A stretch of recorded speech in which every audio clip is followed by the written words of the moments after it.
Hey guys, Coach Kuiper here with another installment of Kuiper's Coaching Concepts. Today we're continuing on the progressions about controlling the run game. There'll be some links down below with the other videos in the series. But for today we're going to talk about pickoff moves at first, predominantly right-hand pickoff moves. One of the things that I like to preach, even though again there's no one way and only way to play the game of baseball, there's strategies and counter strategies, but here are some that I like to teach as a baseline fundamental and sort of the progression of picking off runners at first. I don't subscribe to the get it over lollipop throw. I'll call this a C move, but I like to give them letter grades, A, B, and C. A being the best, A plus being the best in fact, but we'll talk about A's, B's, and C's. Everybody wants to get an A. It should get an A. But there's not always a reason to go with your A move right out of the gate. Okay, if you go back to the earlier videos, we talk about reasons for picking over is to either shorten a primary, get an out right there with your A move, or maybe you're setting a guy up with a B move trying to get him out later with an A move. Maybe you're up 8-0 and you're going to see this team next week. Maybe you don't show him your A move. Maybe you set him up by showing B move, B move, B move, making him think it's your A move. So there's different reasons for picking over to first. Hey, but let's just break it down and say, hey, what's an A, B, and C move? Some people do the C move that, let's back up and say, jump turn or step off. I don't think there's any value to a step off in terms of a step off move. It's slower, and yes, you become a fielder, so there's less likelihood of balking. I just don't think it's a good mechanism for picking off. So what I'm going to call a C move is I'm just going to say, hey, there's really only A's and B's, okay? Your A moves and B moves, and I'll talk about the difference, but the C move we're going to start and say, the C move is that step off move, okay? So coming set, just the step off. All you're really doing is trying to see if he's going off on a cadence. If you're a guy who, if you hadn't watched the other videos, if you're a guy who is consistently delivering the baseball in the same tempo, sometimes if you hold that extra half a second and step off, you can get information to see if he is going. Either he went early, maybe they're doing momentum against you, or it's a simple situation is maybe you're trying to key in on what part of your body is that runner looking at, and by stepping off, maybe you gain some information. But by doing that, you're not throwing. You didn't see me whip around and throw. I don't think there's any point to it. Why bother? Step off and make a lollipop throw. What good does that do you? It's the step off that is really the aspect of information gathering and gamesmanship. That lollipop throw doesn't do you a darn bit of good. Okay? If you want to be a guy who says, okay, fine, I should step off and get ready to throw, great, but there's really going to be never reason to throw unless the guy's already going, and if he is, he's already going to be hung out to dry. So that's about the only time I'm going to go ahead and encourage a step-off throw as a right-hand pitcher. Lefties, we'll talk about leads and how and when to do that, but that'll be in its own separate video. As far as righties are concerned, let's go into the A's and B moves. These are the meat and potatoes. Here's what I like to preach. The difference between your A move and your B move should only be the arm stroke, okay? Your footwork should always be maintained at the same speed. In doing so, you're teaching and tricking the other team into believing that your B move is your A move. And here's where it looks. If you come set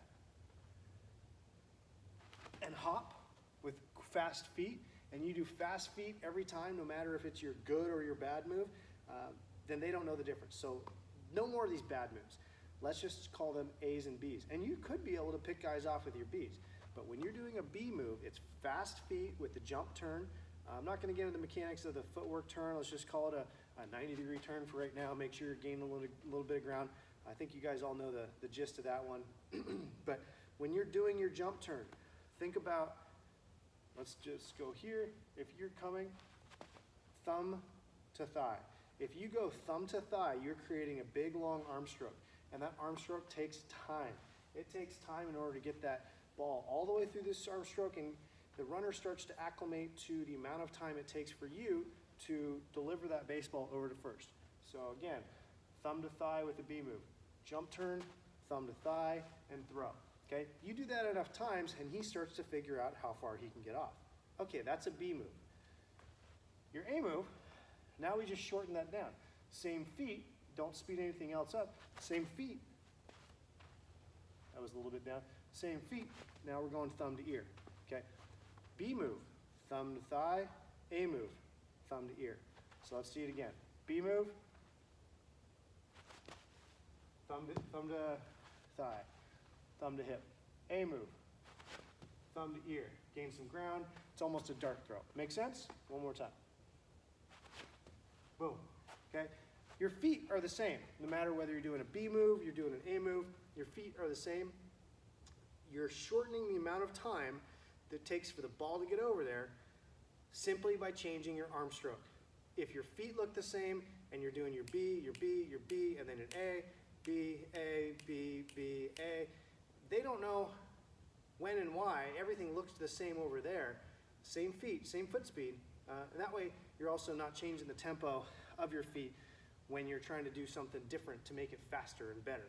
This is one little strategy that I like to employ. That way you can decide when you're going to do it, and they don't necessarily know when it's your good and when it's your bad. There's two more moves that I would incorporate in here. The A+ move and then the A++. Well, that's more like your balk moves. That's a whole section in its own. But for today, I'll give you this one last little piece. We'll call it the A+ move.